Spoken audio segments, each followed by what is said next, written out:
Hello guys, welcome to my channel. দেখি লওক বাৰু ধান খেতিবিলাক কেনেকুৱা হৈছে আমাৰ ধানবাৰী চাবলৈ আহিছোঁ আজি। এয়া ধানবিলাক ওলাই গৈছে এতিয়া চাবলৈ খুব ধুনীয়া হৈছে চাওক।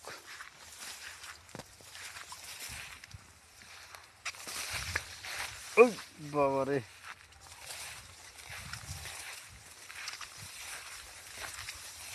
লাইক কমেন্ট কৰি সাবস্ক্ৰাইব কৰিব মোৰ ফেসবুক পেজটো। যোনে যোনে সাবস্ক্ৰাইব কৰা নাই এতিয়া সাবস্ক্ৰাইব কৰিব।